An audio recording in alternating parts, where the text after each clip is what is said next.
Assalamualaikum warahmatullahi wabarakatuh.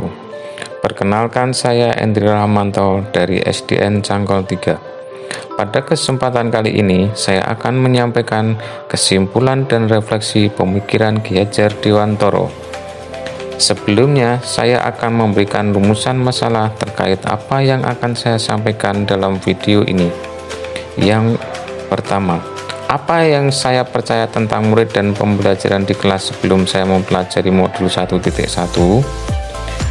Apa yang berubah dari perilaku dan pemikiran saya setelah mempelajari modul?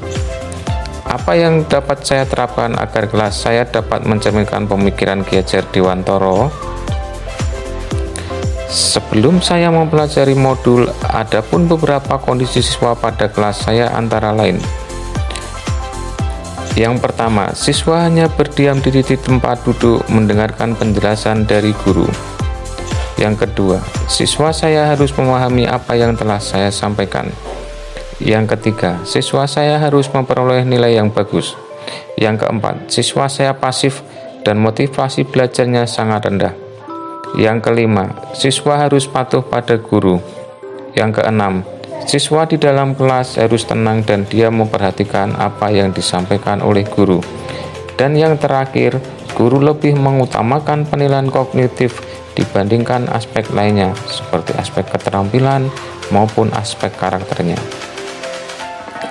Setelah mempelajari modul 1.1 yang berubah dari pemikiran saya, antara lain: 1. Merubah pemikiran bahwa guru bukan satu-satunya sumber belajar.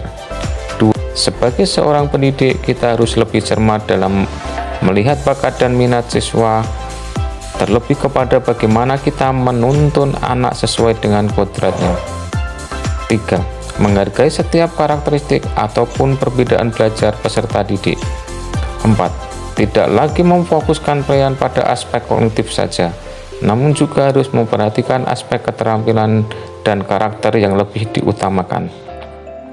5.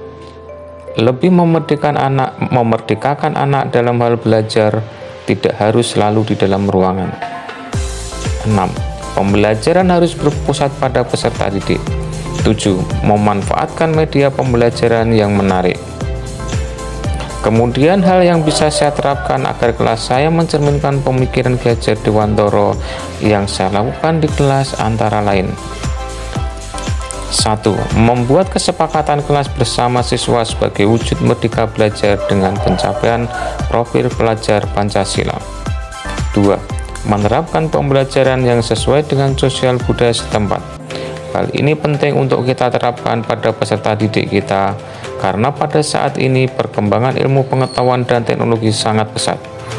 Peserta didik banyak bermain HP, sehingga kurangnya bersosialisasi dengan teman-teman di lingkungan sekitar. Hal ini menyebabkan hilangnya nilai-nilai budi pekerti yang mencerminkan budaya kita. Sebagai seorang guru, saya berusaha memberikan penerapan materi terkait kehidupan sehari-hari seorang anak sesuai dengan kearifan budaya setempat. 3. Sebagai seorang pendidik, saya harus lebih among lagi dalam menuntun segala kodrat yang ada dalam diri siswa. 4. Mengintegrasikan permainan dalam pembelajaran, karena anak-anak jiwanya masih ingin selalu bermain. 5. Menerapkan pembelajaran yang interaktif yang berpusat pada siswa. 6. Mengutamakan penanaman pendidikan karakter pada peserta didik. Kesimpulan yang dapat saya sampaikan adalah dasar-dasar pemikiran Ki Hajar Dewantara harus dapat kita terapkan dalam proses pembelajaran di kelas, di antaranya: 1. Pendidikan adalah menuntun anak sesuai dengan bakat dan minatnya. 2. Pendidikan bukan hanya sekedar transfer ilmu, melainkan perlunya penanaman karakter dan sifat yang baik. 3. Pendidikan sejatinya harus memerdekakan anak. Sekian yang dapat saya sampaikan, bila ada kurangnya mohon dimaafkan. Wassalamualaikum warahmatullahi wabarakatuh.